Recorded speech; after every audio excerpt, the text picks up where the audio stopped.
going on? If you're new to the channel, welcome. If you've been here before, welcome back. Robin had half marathons in like 10 weeks. So it's time to hit the roads again. I've not really been running prior to this training block. Last serious run was Harrox Helsinki 2 months ago. I've run like a maximum of 2 or 3 times since then. Done a couple walks here and there. I know that doesn't count. I did, however, hike up Ben Nevis. It was an experience. We'll call it. That's what we'll call it. It was fun though. Fun. But yeah, even lifting has just been faffing around. Just no real progression, no real target. Just doing it just to do it, I guess.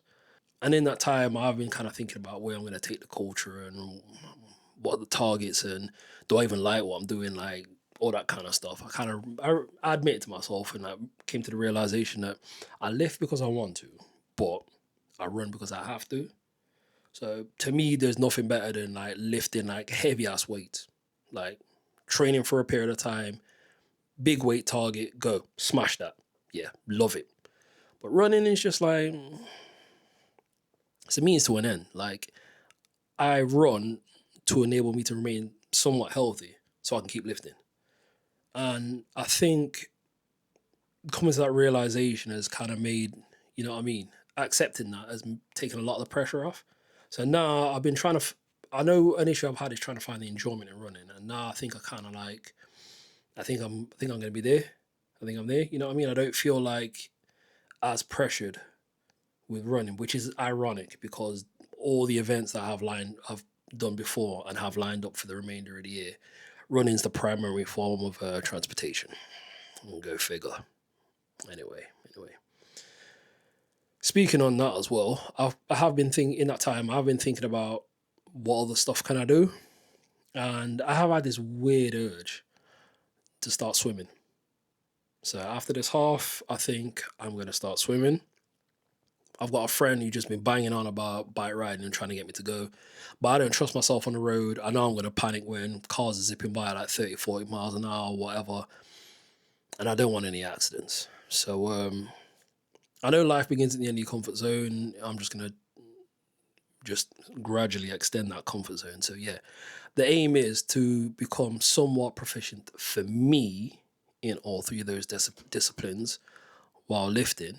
And if I can do that, then I guess can only result in one thing.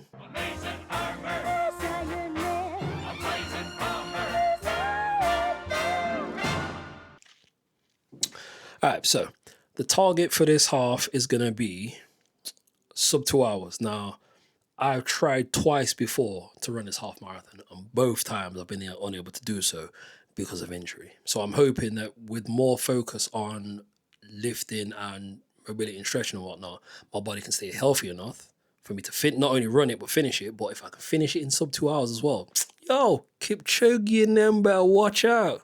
You see me coming. Now, I don't care how the race goes as long as I run 90 minutes and 46 seconds quicker than last time, because my current half marathon PB, is 2 hours, 90 minutes and 46 seconds. And that was on a relatively flat course as well. So I've got it all to do. But I believe in me. If I don't believe in me, why would you? So yeah, that's what we're doing. All right. Now you're joining me in week 3 of a 12-week block. Now, the reason I didn't really do any videos prior to this is because I wanted to build momentum. Like I wanted to build the momentum of training, running, that kind of thing. And just, I didn't really want to be messing about with, is this a good angle? Like, what's the lighting like? Oh, what are the cameras? I don't care. I want the momentum. Once I've got the momentum, then we're going to be where we are now, where I'm at a point where, I'm going to bring you along. So the aim's going to be 4 weekly videos, just highlighting the training, that kind of thing, until a eventual victory on Robin half marathon. We'll say in week 1, what I did, I went and did a VO2 max test. Now, that's one of the metrics I wanted to make sure I track at the start and at the end. Now, because the score I got, was 46.4. Now, it's not something I can do regularly, mainly because I have to pay. So at the end of the half, I'll go get another one and see if that score's changed. But in the meantime and in between time, I'm going to use Garmin. Now, Garmin said my VO2 max score is 40. Stark difference from the test, but I'm going to use that as just as a method just to track how progression is going, because I'm assuming that score will improve. Mike, the guy who I did the VO2 max test, said for the time that I'm shooting for, as long as I'm in the low 50s, score-wise, I should be okay. So I'm not setting that as a target to aim for. I'm just saying that that might be a good indicator. Another funny thing about Garmin is it said my predicted race time is like 2 hours 27. Who are you talking to? So I've got to prove me and Garmin wrong. Yeah?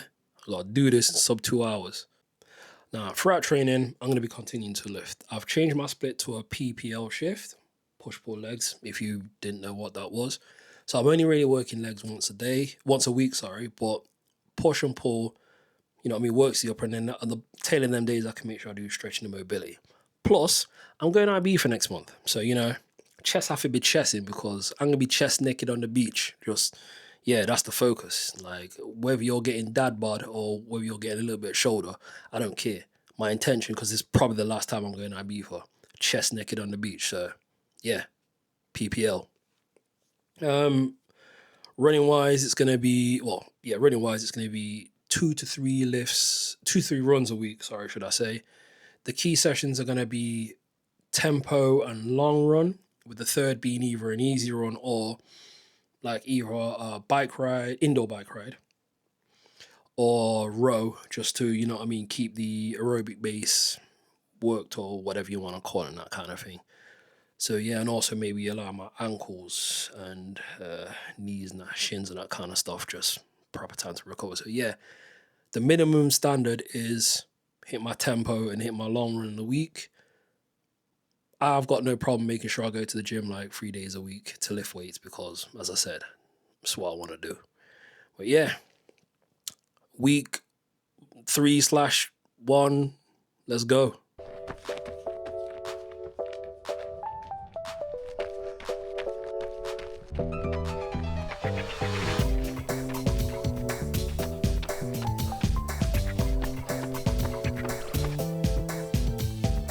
Mile in 10:26, just under the pace. Target's 110, between 110 and 115. Heart rate is 172. So yeah, about that.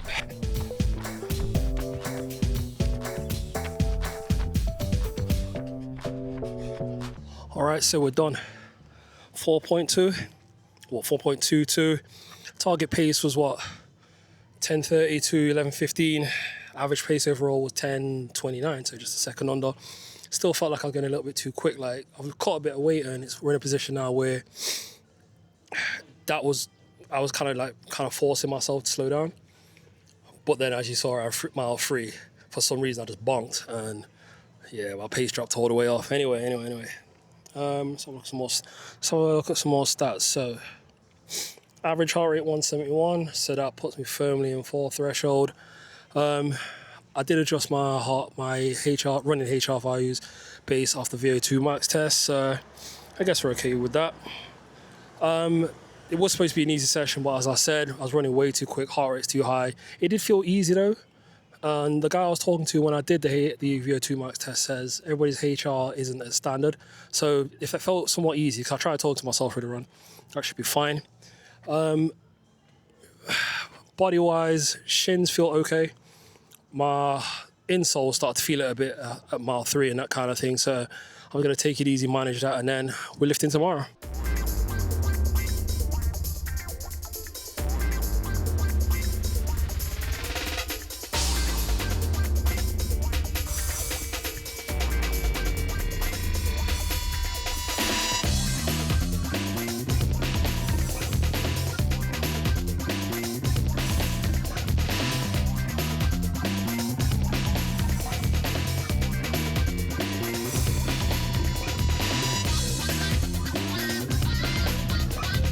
Yeah, so as you can see, pull session done.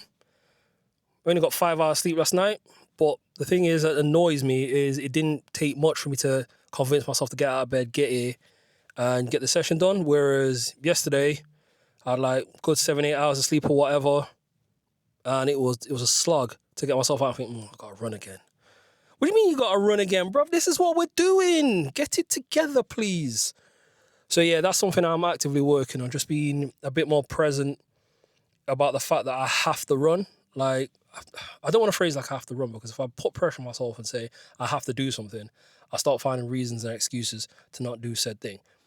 But what I do need to do is find the joy in running. I think it's just getting over that first 1 to 2K. I think once I'm warmed up and I get moving, like, I feel fine. Like yesterday, like, it was slog getting started. That first mile was a yuck.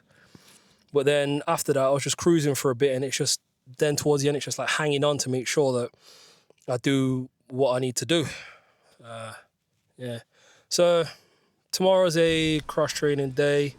So that's either rower or bike. I might do it today and then use tomorrow to go do like a walk and some mobility and that kind of stuff. We'll see how that goes. But yeah, let's keep it moving.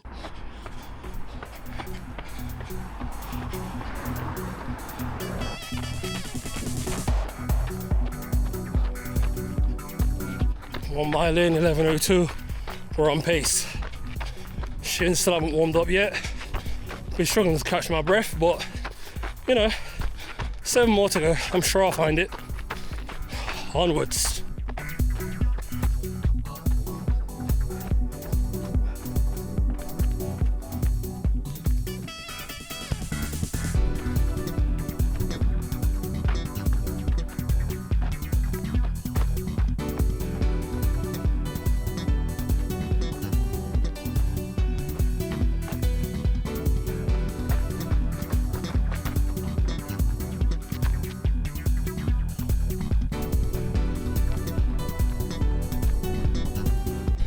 Four miles down. Averaging a good pace. I'm on pace so far. Shin's still barking at me. And I've got a fierce headwind. I know you can hear that. Yuck. I'm feeling somewhat okay. Heart rate still planted between 168 and 171. So threshold, I guess, but I like it was in the green. Onwards.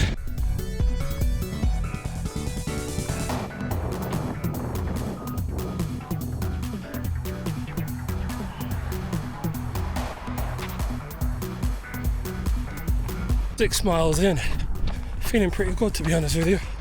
Had to have a slow one between 4 and 5 to respect the gel intake, because I felt a stitch coming on. But as soon as I slowed down, it eased up.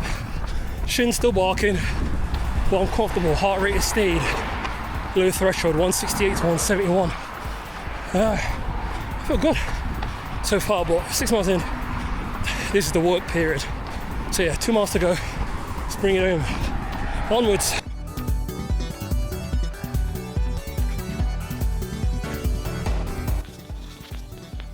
All right, that's 8 miles in the bag. Feel good. I ain't gonna hold you. Like, I actually feel good. It's become a recurring theme that for some reason, some of these runs I'm actually starting to feel good. I think it's the fact that I don't feel as heavy, so I don't feel as drained. So yeah. First 4 miles, nice steady cruising. At 4 miles, just before I hit the 4 hour mark or whatnot, I hit my first gel, and I ain't gonna hold you, like, that between 4 to 5 mile felt stitch. Now, I don't know if it's because I don't get on with SIS gels anymore, or I didn't respect the fact that I had a gel and tried to maintain my pace. I should have eased up, but as soon as I did take my foot off the gas a bit and go a bit steadier, stomach felt fine. And then not too long after that, felt the energy just like cruising. So the last 3 miles, steady, like not even too much mental fortitude I had to go into maintaining the pace. And I think technically that's one of the best runs I've ever had, because I think I was on pace, and I think I remained in the threshold heart rate zone for the duration of the run. That's unheard of. Let's go take a look. All right, so Garmin, what are you showing me? 8.08 miles, 808 in heart breaks. That's what I'm going to name this run. Average 165 heart rate, average pace 1040, smack in the middle of the target heart rate pace. Very happy with that. Total time 126.13, 1,230 calories. Hold that. Yeah. Very, very happy with that run, if I'm being honest. Body wise, shins barking for the first six and a half miles. Then start to feel my knee in the last 3/4 of a mile. I'm not going to say, not too worried about that, but it's going to be one of the ones where I just need to make sure I stretch and that kind of stuff. But body holding up, I did stretching and that kind of stuff beforehand, so I think that helped. But yeah, today was a good day. Ice Cube voice. Onwards. And that's that, not just for this week, but also for this block. So the focus was building some momentum, getting back into running, trying not to get injured, seeing if anything still hurts. And I think I've navigated it pretty successfully. So from next week onwards, looking at building. So building speed endurance, and just taking it to the next level. So looking forward to the challenge. Phase 2 begins. Onwards. Soon come.